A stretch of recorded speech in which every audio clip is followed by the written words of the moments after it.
Okay, first of all, I kind of go through the order they always do it. Graphics. First of all, graphics actually were pretty decent as far as the vehicles are concerned. The mechs, all the mech vehicles, the Hawks, the actual multi-pedal and bipedal vehicles, all were unique and very good looking. They were all very detailed, very well done, easily spottable. If you recognize, if you know them, you easily spot them. Just actually, you know what? While I'm doing this review, let me do one quick thing. I'll pull the game back up here, and I'm going to give you guys a little bonus clip here that shows all of the vehicles in the game. What I'm going to do is go down here to the bottom of the screen. You see you got Game, Network, and Lab. We're going to go to the lab, and we actually look at the different vehicles, structures, personnel, and weapons that are in the game. These are all of the this is everything you can encounter in the G-Nome game. So we'll start with vehicles, and you can see the 4 different races here: Darken, Human, Merc, and Scorp. There's the Darkened Sentry Hawk. We can't actually rotate the camera, but you can see what each of these look like. This is the Darkened Sentry Hawk. Darkened Tactical Defense Hawk. The Tac-Def Hawk for the Darkened. The Darkened Sentry Hawk is called, his nickname is a Talon. Tac-Def Hawk is called Stalker. Darkened Airborne Insurgents Platform. Vulture. We saw this one in the War Zone. Darkened Armored Support Vehicle. The tank we saw, we captured it before. It's called Boulder. Interesting.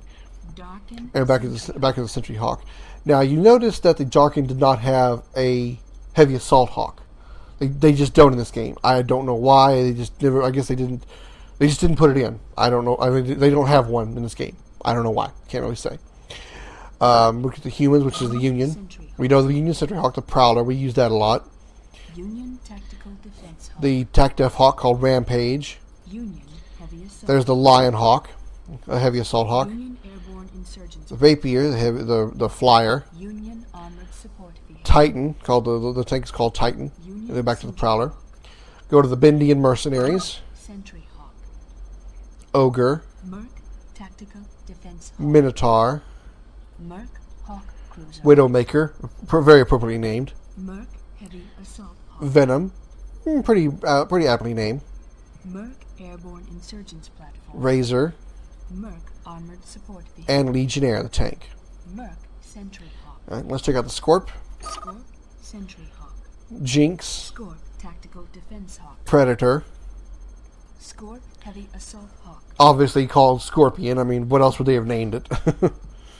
Scorp Airborne Insurgents Platform. Wasp. Scorp Armored And Stinger. Vehicle. Scorp Sentry Hawk. All right. Now you look at the. We're going to go to personnel real quick. Scorp Warrior. There's only one type of personnel for each race. There's only Scorp Imperial Warrior, Bendian Mercenary, Union Soldier, and Darkened Infantry.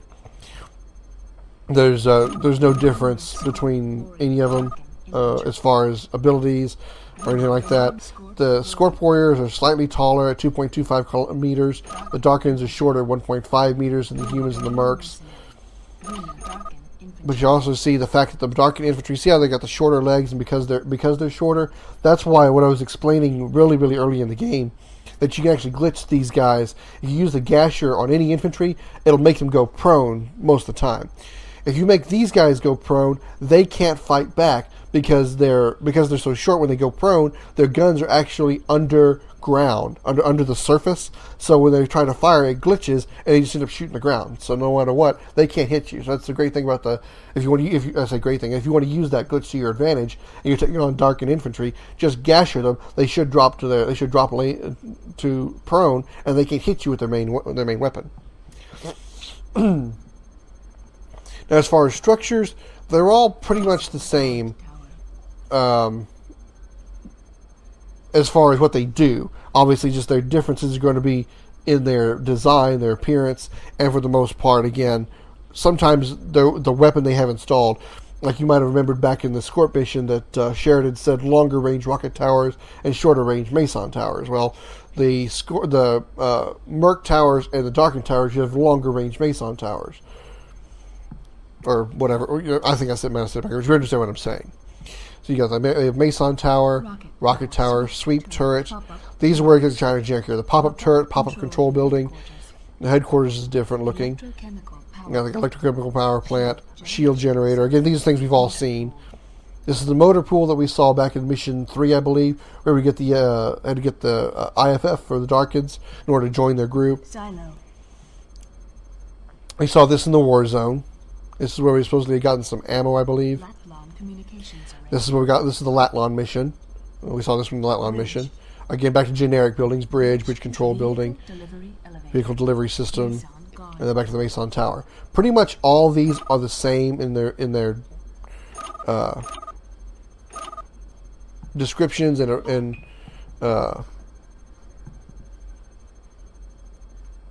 what? Yeah, whatever. The descriptions, and it's all going to be Mason Tower, rocket tower, sweep turret, pop-up turret. You know, again, like I said, the generic building is going to look the same regardless of race. The pop-up turrets, the control building, headquarters is going to look different because it's not, you know, not generic. Electrochemical power plant. Shield generation facility. Also known as a minefield control building. Research lab. There's the research lab. The Darkins didn't have a research lab, but the Union did because that was Sheridan's building. Bridge control building, vehicle delivery system. Guard tower. And here's the Mason Tower for the Mercs, rocket tower, sweep turret, generic buildings. There's the headquarters. Electrochemical power plant. Shield generation facility. Chassis assembly facility. Here's another one of the few unique structures. This was a depot and refinery. This is Kylie got into this building when we were doing one of the missions before. I think before we actually got to Thane, I think it was the mission where the ambush mission where the Mercs actually stole our Union Hawks. And we got to this building here, and Kylie went inside and supposedly got some weapons, whatever. There's their Latlon Communications building. The Latlon array for the Mercs is a really huge building compared to the Latlons for Scorp and Darkin. Also, you might notice the humans did not have a Latlon array. The Citadel. There's the Citadel. That was that massive building we were trying to protect, and that one mission where we were just on foot. Bridge. Back to the generic buildings. Elevator. And of course, elevators that we saw. We were to get on top of the mesa, trying to get to the Citadel. Mason guard tower. And finally, the Scorp. Mason Tower, rocket tower, sweep turrets, Pop-up turret. Pop-up generic buildings. There's the headquarters building. Electrochemical power plant. Shield generation facility.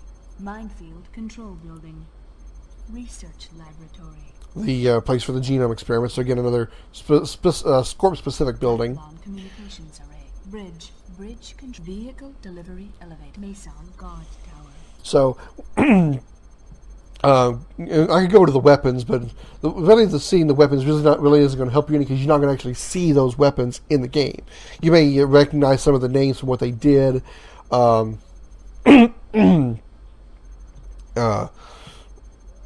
the game, like for example, the chain gun that was used on the Sentry Mech, not the pew pew laser, but the gun. I know, we all good descriptions. I know. You can see what the weapon would have looked like, what the weapon looks like. How can I explain? Even though you can see that the three-dimensional view of the weapon looks like here on the screen, you wouldn't see that particular item, that particular model, on the mech itself, on the Sentry Mech itself, just because they didn't do that much detail. But anyway, getting back to my review, the graphics I thought were actually pretty good, specifically for the units and structures. You could definitely tell by once you're used to what they look like, you can immediately recognize the difference between a Scorp Sentry Hawk and a Union Sentry Hawk just by looking at them, even if they were from a distance. As you can tell, the Union Sentry Hawk has the torso in the middle with two legs holding off of each side, and the Scorp has reverse bipedal legs and the torso up here in the middle. And then, of course, you can tell the difference between a Darkin Sentry Hawk or a Darkin Tactical Defense Hawk and a Merc Tactical Defense Hawk. Not just by the colors, but by its design. The Darkin Defense Hawk is bipedal, no arms, its weapons are on the head, whereas the Merc has legs up here and the weapons are up here. So, great thing about the units and the structures is they were all very easily identifiable from each other once you knew what they were. Like, I immediately knew this after playing this game enough. I knew what vehicles were what just by looking at them. That was well done. And also how they still managed to keep a uniform color to each race. All the Merc vehicles are blue and white for the most part. Maybe a little bit of yellow in spots. You can see like that one there. Blue, yellow, and white seem to be the main colors for the Mercs. The Unions are typically red, black, or white. Especially red and black dominant.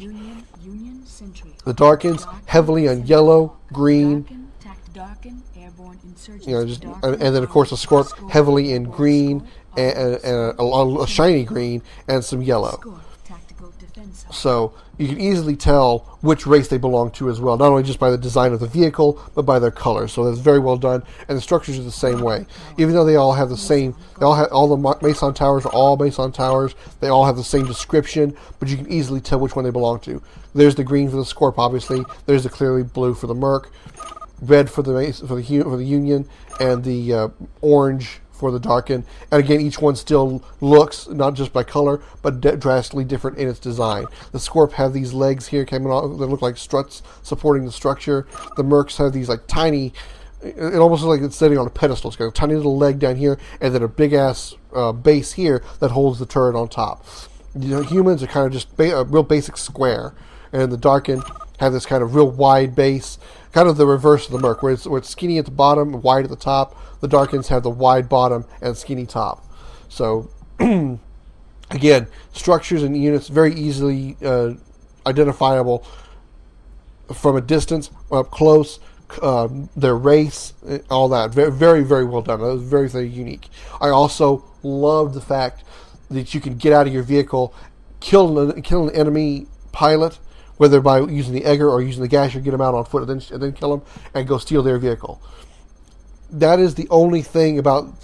I don't want to compare this game too much to MechWarrior, even though this is essentially a MechWarrior... It's supposed to be kind of a MechWarrior clone, if you will. Unlike MechWarrior, that was the only thing between this game and between G-Nome and MechWarrior that I like G-Nome more than, is G-Nome, you can actually, if you lose your vehicle, you can go get in somebody else's. Go steal somebody else's vehicle. In MechWarrior, obviously you can't do that. If your mech dies, it's mission failed automatically. So I really love that aspect of it. Downside is, but of course it's part of the strategy. The downside is you get blown out of your mech. You've got to be very quick to be able to target and gasher the enemy vehicle. Otherwise, you're gonna be dead. You saw how quick I got ejected and died as soon as I hit the ground. Mostly because of enemy fire around me.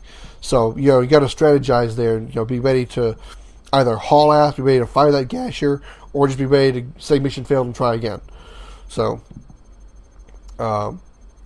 which means on foot, kind of a downside, kind of a drawback to the game is the weakness of the ground soldier, of the foot soldier. They can be stepped on. Rockets can miss by a mile and still kill you. You're pretty resistant to most laser fire, depending on where it was coming from. I mean, one shot from a Gauss cannon will kill you, but several laser shots from a sentry turret, from a sentry mech, or even a heavy tactical defense mech, you can probably survive a few of those shots. But rockets, stepping on, and bullets, the bullets, those will tear up infantry really, really quick. So, I mean, there's upsides and downsides to it, and I guess it's all part of the strategy. I mean, if you don't want to die being on foot, don't get blown out of your mech. Don't get ejected. Don't get your mech destroyed. So, I mean, I get the strategy behind it. Just sometimes it's a little frustrating when you're trying to do a certain mission, you keep getting killed because you keep getting your mech destroyed. Which leads me to, while each of the mech's designs vehicles and units designs were unique, some of them were bad. Specifically, this right here. They gave you this mech a lot. I don't really know why. I guess because it was on the cover of the game. And for some reason, I guess they considered this to be the title vehicle, the one that's going to draw everybody to the game, or for whatever reason. But that, on the game's cover, on the disc cover, that's the mech that's there, the Union Tactical Defense Hawk. But its design is so flawed. It is so bad. It is so wide that at close range, your pulse laser cannons can't hit anything close. They keep going past the target. And the rockets are useless at close range as well, because the rocket shoots straight out. Even the one that tracks, if your enemy's right here, the rocket doesn't turn fast enough to go straight down and hit the target. It still goes straight out a bit before trying to get to its target, so it's not going to hit. And of course, its wide stance gives the advantage of being able to avoid rockets that are trying to shoot toward its center target, which would be right about here, which is why rockets would go just under this main carriage right here. So the rockets would go through, so that is an advantage. But once it starts hitting your mech, especially against the Scorp towers, your vehicles are destroyed, especially this one. And that's why so many times when I got into this thing, when I started being this thing, I tried to find different mech as quick as I could. The war zone, I immediately checked and went and stole that Dark and Hawk. In the mission where I go down that fire river to lower the bridge, General Delivery, I think that mission was, I got out of it and went and stole that Sentry Hawk that was nearby. So I could not stand this vehicle, mostly because of that wide stance and its inability to hit targets. Obviously, the reverse of that, my favorite vehicle was this one.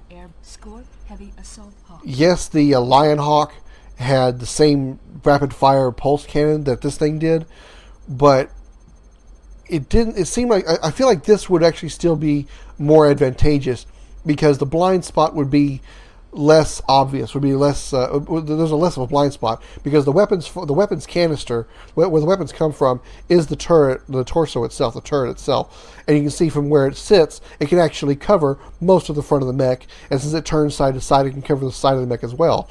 The human of the Assault Hawk, the head is on the front. So if you're up here on the side or on the back of it, you're going to be able to take out the heavy Assault Hawk, beginning and not be able to fire back, just like I did against Sheridan in that last mission. Whereas here, yeah, you can get behind it and still have an advantage. But if you try to get try a side attack, you're still going to be able to.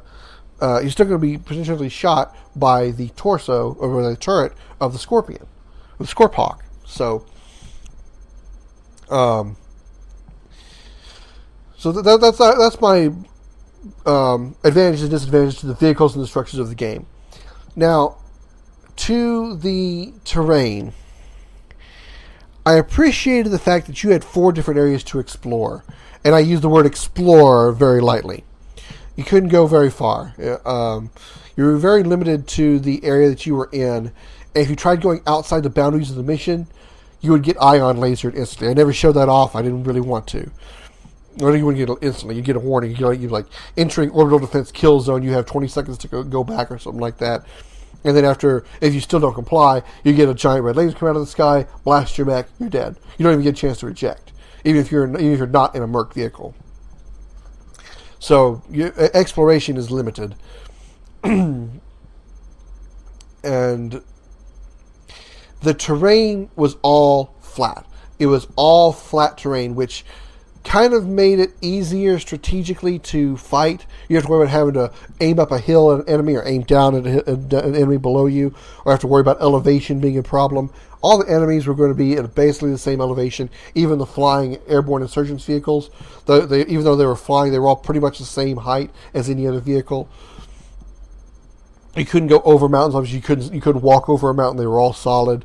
You couldn't fly over it with the airborne vehicle or airborne flyer vehicles or anything like that. So, and then also, if you got too close to the rivers, the actual river borders, your mech would slow to a grinding halt. And it's just if you get close to them. Once you actually if you try to cross into the river, it would just stop your mech and push you back, and you just keep repeating that process. You might have seen a couple of times when some of the AI was trying to cross the river, and the mech would just kind of go forward like a step, and then kick back, go forward a step, kick back, go forward a step, and do that over and over again. So, the terrain would have been better if they had made it. I wish they'd made the terrain a little more unique. I mean, it's flat land. Your obstacles are just mountains. That's all it was. And mountains you couldn't even climb over to get to them. You had to go around them no matter what you were using. So I I'm trying not to compare this to MechWarrior, but that's one advantage MechWarrior does have, is you have the luxury of terrain, of unique terrain, not just flat land with rocks in your way, essentially how the entire game went. Now, going to one other complaint I had, and I complained about this a lot, and it bugged me more now during this Let's Play than it did when I was playing myself long ago when I was younger, is the AI. Oh my fucking god. I don't remember struggling this much with the AI. Both allied and enemy. I don't remember having to deal with so much of the follow me. I'm going toward a destination. Where's my ally go? I go back to find him, and he's going boing, boing, boing, boing off the side of the mountain. So I don't remember having that much trouble. But I mean, this game was never really popular. So I don't think it ever had a patch to improve anything. So I don't think the AI got worse as I got older. I just think my tolerance for it got worse. But either way, it's AI is pretty bad. Even the enemies would try to get to you by trying to go through a mountain. Because there would be times you could hear weapons fire, and there would be a mech you could see, like you could target it, but he was trying to go through the mountain to get to you, not in the sense to go around the mountain. Although sometimes it would line up to try to shoot you at some points, and if their shots hit an ally or an allied structure, they try to go around the structure to get to you to shoot you, but they didn't try to go around the mountain to get to you. So the AI programming was at best pretty poor. The sounds, I thought the sounds were pretty decent. I mean, each weapon had a rather unique sound to it. You know, the pulse laser, even though each weapon type had its own unique weapon sound, they did kind of duplicate it for similar types that belong to different races. All the pulse cannons sounded the same, that pew pew sound. Even the Scorp, the Union, all those pulse sounds that look like giant stars coming out of your mech, those all sounded the same. The small little lasers, they all sounded the same. I can't imitate sounds very well, so please pardon my lack of accuracy of the sound effects. I'm not that good at it. But what I'm saying is each weapon class, while it had its own unique, the pulse cannon sounded different from the pulse lasers. While those sounded different, each pulse laser, even on a different vehicle, on a different race, still sounded the same. All the rockets sounded the same, which you can kind of give a little bit of flexibility for. I mean, how many different ways can you make the sound of a rocket flying out of a tube? I mean, that's pretty much going to sound the same regardless, so I can understand that.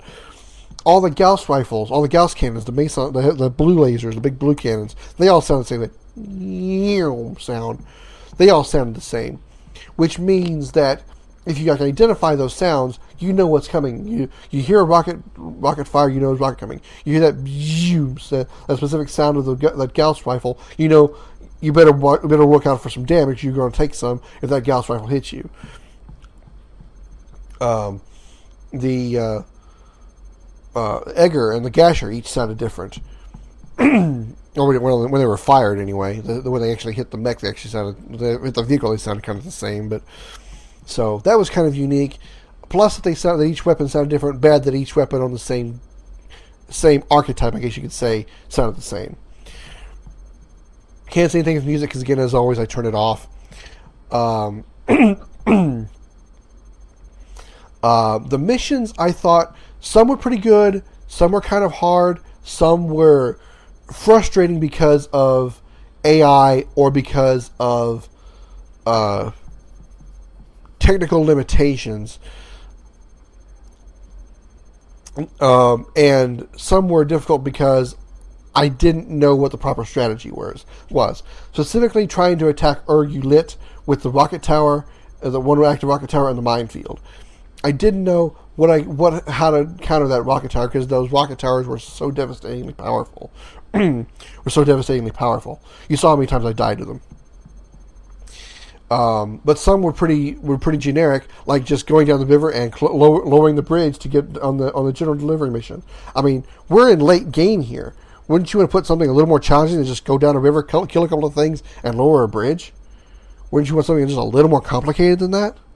But, I didn't program the game. So, overall, I enjoy the game as a mech-based shooter. And in multiplayer, multiplayer is actually pretty fun. I did do a little bit of multiplayer back in the day with some friends, and it's actually really, really fun. You don't have to worry about AI glitches or anything like that. Of course, you have balance issues because you have, this Scorpion mech is going to outclass anything that it comes across. Except maybe another Scorpion of the same kind, obviously. Even the Lion versus the Scorpion, I'll give the coin toss to the Scorpion every time. But the multiplayer was fun. The interesting thing about multiplayer, I'll go ahead and pull up a multiplayer thing real quick. Go ahead, enter here. Yeah, my name's Scoryth. Yeah. Okay. You actually have two different modes. You've got Deathmatch and Cooperative. Deathmatch is pretty straightforward. Not a whole lot of maps, unfortunately, but it is straightforward. You've got these 4 maps here, and it's all just go kill each other. You can get into your you start on foot. You can choose your race, and you can choose your starting vehicle. So when you spawn, you'll spawn on foot, and whatever vehicle you chose, Tac-Def, Sentry, whatever, it will be nearby. You can walk, you can just go right up there to it and get into it, and you'll be in your Hawk. You obviously do team plays. You can see here you got different mechs here. Some of these actually have like a little bit of a bonus thing to them. You can see like this one here. Occupy headquarters building to obtain handheld weapons. So like you can get into there's headquarters buildings around the map. You go inside that, you could possibly end up picking up an ion cannon, the ion cannon painter, or even the Egger by chance. You got these three here. Occupy headquarters buildings to resupply gashers. You got this one here, Fog of War. No fog, no radar, or fog, no radar, no gashers, close quarters. So it's going to be like very close, very small map. But you're going to have no radar, so you can't really see the enemies around you, and you have no gashers, so you can't eject people from the mech. You just gotta hope that you can outgun them. And then you got cooperative multiplayer missions where you actually it's competitive co-op competitive, kind of like the missions in Battle Station Specific, the cooperative mode there. You're actually on 2 different teams, but you're trying to accomplish the same goal. So you can see Team 1 attack and destroy Team 2's headquarters, Team 2 survive for 20 minutes, or defeat Team 1's assault. So you spawn in the game. If you're Team 1, you're trying to destroy the enemy. You're trying to destroy Team 2's headquarters. And if you're Team 2, you're just trying to destroy Team 1 or not let your headquarters be destroyed for 20 minutes. And you got this one here. Obviously, you've got 2 headquarters, 1 on each side. You're on 2 different teams. You just try to destroy the other team's headquarters first. And then you know the rules. First team to occupy the Citadel for 1 minute wins. So what you'll have here is you got the Citadel in the middle of the map. Team 1 is on one side, Team 2 is on the other.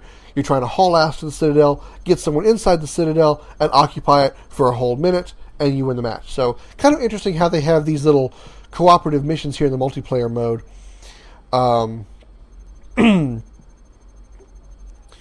And you include AI players, you can see over here. Hawk regeneration means if your mech gets destroyed, it respawns back where it began. So that's kind of nice.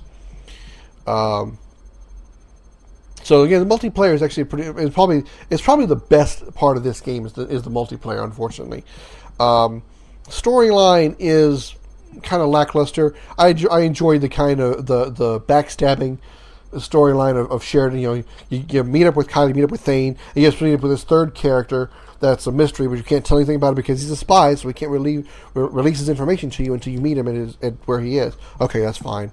End up meeting him. Turns out he actually knows the main character and Kylie,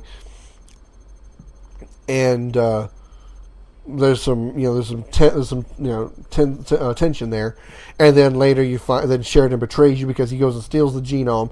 Almost kills you, ends up killing Kylie, and then you finally take him on in a one-on-one and get revenge. So, kind of a neat little story there. The story is interesting, not deep, not difficult, but interesting. If I really could say anything about this game that I really would like, I really would, even though it'll probably never ever happen. This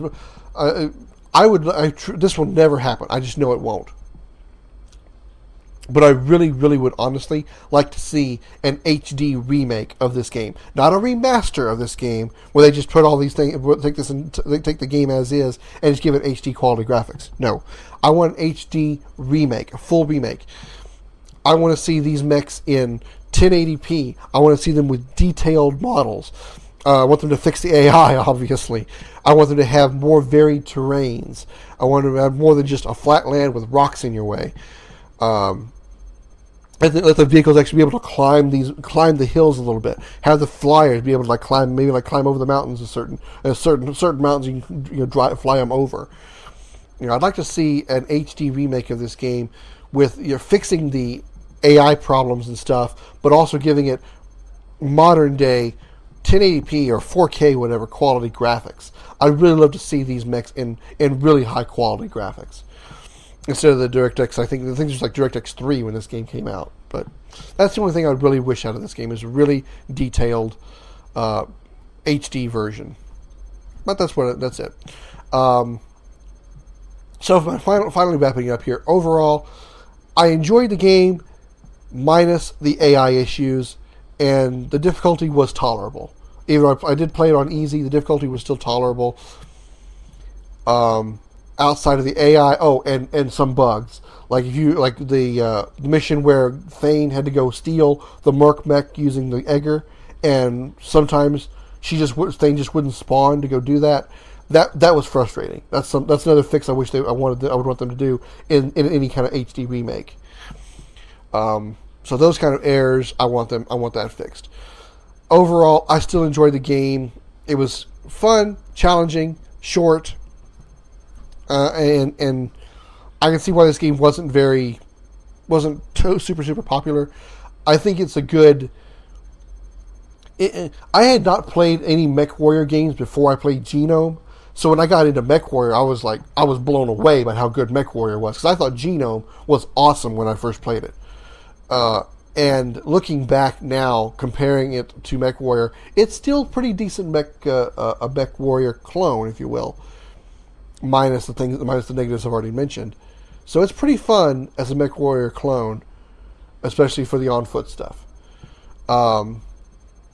So again, overall, I enjoyed it. I enjoyed playing it again. I enjoyed the nostalgia of coming back to this game and revisiting it and putting it up on my channel, which is something I appreciate doing. There's going to be a few other games that I've played when I was younger that I want to try to put on the channel as well. A game called Recoil, a kind of a tank arcade shooter kind of thing. There's going to be a few naval simulations that I played before in mind that I want to play. StarCraft Remastered is coming out real soon. Actually, should be, as of this recording, it should be coming out Monday. So I'll probably be doing some recording of that really soon. So I'll be playing StarCraft 1 again. Woohoo! StarCraft rules. So that's pretty much all I've got to say. I'll go ahead and just wrap up here. I enjoyed the game, and I hope you guys enjoyed this series. Don't forget to like and subscribe. Check out the links at the end of this video for more of my stuff. You can check out the entire playlist of G-Nome. Thanks so much for watching. Don't forget to check out the link, like I said, the links at the end of this video for more of my stuff. This has been G-Nome. Thanks so much for watching. I'm Scoryth, the Crimson Renegade, and I'll see you later.